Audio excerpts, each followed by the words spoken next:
Oi, meu nome é Rayane, da turma de Arquitetura e Urbanismo do Centro Universitário da Grande Dourados, Unigran.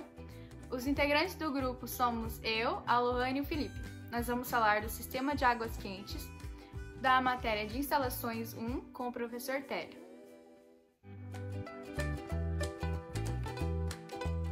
Os sistemas prediais de águas quentes são classificados em 3 categorias: individual, central privado e central coletivo. O sistema individual consiste na alimentação de um único ponto de utilização, sem necessidade de uma rede de água quente. O sistema central privado consiste basicamente de um equipamento responsável pelo aquecimento da água e uma rede de tubulações que distribuem a água aquecida a pontos de utilização que pertencem a uma mesma unidade, como um apartamento. O sistema central coletivo, por sua vez, é constituído por um equipamento gerador de água quente e uma rede de tubulações que conduzem a água aquecida até os pontos de utilização pertencentes a mais de uma unidade, como um edifício de apartamentos. O sistema predial de água quente, o SPAQ, tem por finalidade conduzir a água aquecida através de condutos até os pontos de utilização. A escolha do sistema de aquecimento é de suma importância para as soluções que serão tomadas para garantir o conforto térmico do usuário. Seu propósito é chegar em todos os pontos de consumo desejados com temperatura e pressão adequadas para o seu funcionamento. Bom, o primeiro cuidado é em montar um mapeamento do local. O mapeamento ele é muito importante porque através dele nós conseguimos ter noção dos pontos específicos onde vão estar ocorrendo as instalações dentro da casa. Dentro de uma linguagem mais técnica, esse mapeamento ele seria semelhante a uma planta hidráulica. Essa planta ela carrega informações muito importantes, como a pressão da rua. Se essa pressão ela for menor, significa que vai comprometer o funcionamento de alguns aparelhos de dentro da casa, como por exemplo uma torneira, um chuveiro, uma descarga. Se ela for maior, não teremos esse problema, só que em compensação teremos que investir em tubulações muito mais resistentes por conta da pressão. Outro ponto muito importante que devemos nos atentar é em relação à caixa d'água. A caixa d'água é um dos primeiros trabalhos a ser realizado dentro de uma instalação hidráulica. Para que ocorra de uma forma muito mais efetiva, ela precisa ser instalada no lugar mais alto possível de dentro da casa e também devemos estar atentos à qualidade do material. Outro cuidado é em relação às tubulações das águas quentes. Essas tubulações elas precisam ser mais resistentes e precisam também conseguir controlar e manter a temperatura nesse período de transição. Para que ocorra de uma forma efetiva, os encaixes e conexões precisam ser iguais e também precisamos estar atentos à NBR 7198. Existe uma variedade de tubulações hoje no mercado. Entre elas existe a tubulação por meio de CPVC. Esse tipo de material ele possui as propriedades inerentes ao PVC, por isso ele possui um custo um pouco menor. Esse tipo de material ele é muito mais leve e ele possui as suas conexões por meio de soldagem a fio. Existem também os tubos PPR.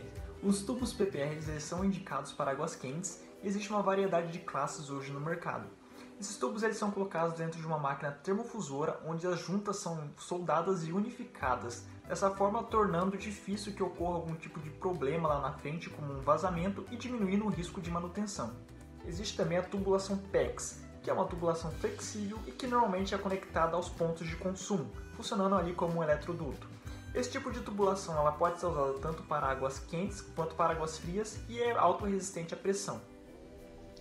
O aquecimento de água através da energia solar ela vem sendo utilizado há anos em diversos países. E no Brasil, a utilização desse sistema de aquecimento solar ela é favorável devido à disponibilidade de radiação solar na maior parte do seu território. E por conta desse alto custo de fornecimento de energia convencional, a utilização dessa forma de energia se torna muito vantajosa, visto que o investimento inicial com a implantação deve ser logo abatido na economia nas faturas de energia elétrica. Esse sistema ele possui 4 componentes, que é o coletor solar, o reservatório térmico, o aquecimento auxiliar, caso necessário, os acessórios e interligações hidráulicas. Ao incidir a energia elétrica solar sobre a superfície negra do coletor solar, a radiação eletromagnética é transformada em energia térmica.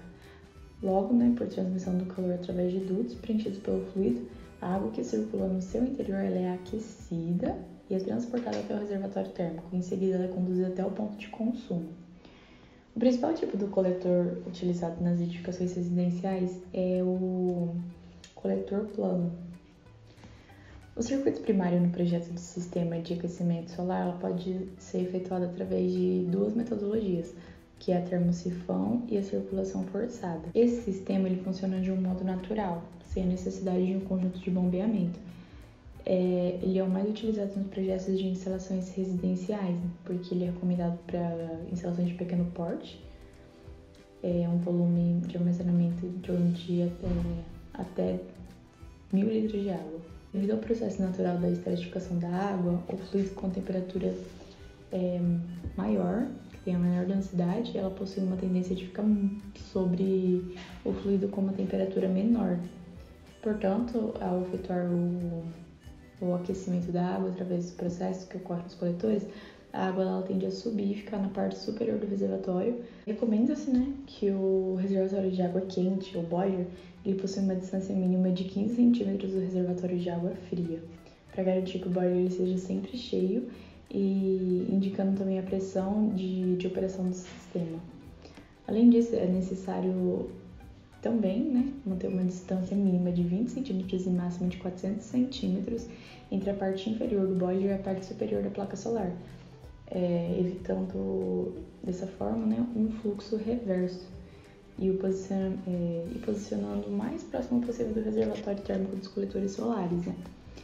E caso não seja possível efetuar a seleção dos componentes, conforme mostrado agora, devido às particularidades da arquitetura, é possível utilizar como artifício a execução de torres, ou ainda posicionar o reservatório numa área externa da edificação.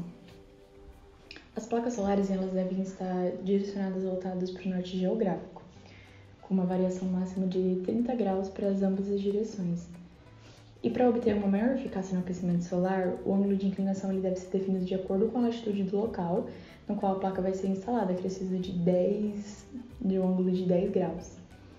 O importante é ressaltar que a inclinação ela nunca deve ser inferior a 15 graus. A tubulação que vai ser utilizada para o respiro ela não pode estar obstruída e ela deve estar aberta para a atmosfera. O respiro ele precisa estar posicionado na tubulação a partir do ponto mais alto da saída do reservatório térmico, evitando mudanças bruscas de direção. A tubulação ela deve ultrapassar no mínimo 30 centímetros do nível da água máxima do reservatório de alimentação de água fria e o seu diâmetro não deve ser inferior a 15 milímetros.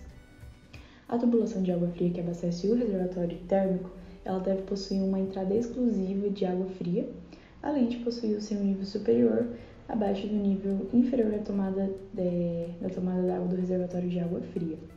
O seu diâmetro ele precisa possuir um valor igual ou superior ao diâmetro de abastecimento de água quente do sistema. Um fator importante a se destacar é a possibilidade de ocorrer um retorno de água quente pela tubulação de água fria que alimenta o reservatório térmico. Portanto, é primordial as especificações de um sifão que evite esse retorno. O sifão deve ser projetado em tubulação localizada entre o reservatório térmico e o reservatório de água fria. E ela deve possuir uma altura mínima de 30 centímetros com um material que resista às condições de pressão e temperatura no sistema de aquecimento solar para água e com um comprimento de 150 centímetros a partir do sifão no sentido oposto ao fluxo de alimentação. O boiler se trata de um reservatório térmico de água que ele possui um formato cilíndrico orientado na horizontal ou na vertical. E ele é um equipamento voltado para o aquecimento de água, seja de banheiras, duchas, torneiras, ou para demanda comercial ou industrial.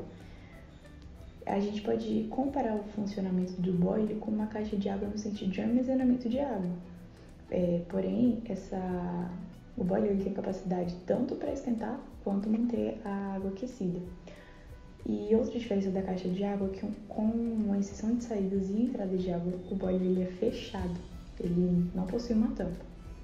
O boiler também possui diversos tamanhos, normalmente varia entre 50 ou a 5 mil litros. Mais especificamente no caso de indústria, a gente tem outros modelos bem maiores. Existem 3 tipos de boiler: o boiler a gás, o boiler elétrico e o solar. Seja qual for o seu tipo, a sua característica em comum é manter a água quente até ela ser usada, mudando apenas a forma como a água é esquentada. Hoje em dia, o boiler a gás ele é o menos utilizado entre esses 3 tipos. Ele armazena toda a água no cilindro e mantém a água aquecida através de uma chama que é produzida no tubo da central do boiler. Essa chama é conhecida como chama piloto. E o que mais é interessante é que a chama piloto ela pode ser regulada, o que consequentemente vai aquecer a água mais rápido, né?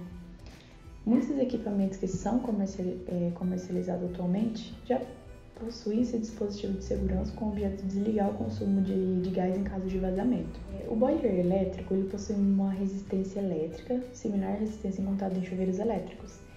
E essa resistência é utilizada na parte inferior do reservatório. Ela é responsável por aquecer a água e mantê-la quente. Ele também é equipado com um termostato. O termostato ele é responsável por fazer uma leitura de temperatura da água. Ela fica armazenada dentro do boiler e ela dá o comando para a resistência ligar, caso a água esteja numa temperatura abaixo da configurada, ou desligar a resistência, né? Caso a temperatura seja igual ou superior à configurada. O boiler solar ele utiliza o sol como fonte de energia. A energia é captada pelos painéis solares que absorvem a energia do sol e aquece a água que passa pela serpentina. Depois de quente, a água é armazenada no reservatório térmico, que é o boiler, né? E um dos seus aspectos mais interessantes, né, desse equipamento, com certeza, é a questão econômica e a sustentabilidade, já que o sol no nosso país está presente quase o ano inteiro. É importante conceitualizar que no inverno ou em período de pouco sol, ele precisa de um sistema de apoio para que ele não falte água quente. Outra característica importante quando o assunto é boiler é a sua capacidade de trabalhar com baixa ou alta pressão de água. Um boiler com baixa pressão é capaz de trabalhar com uma pressão de água de até 5 MSA, já que os boilers de alta pressão conseguem trabalhar com até 40 MSA de pressão. Obviamente, você pode usar um boiler de alta pressão mesmo, né? Que a água esteja em baixa pressão, mas nunca ao contrário, pois um boiler trabalhando com uma pressão acima da sua capacidade, ela vai partir até que possa causar um acidente, né?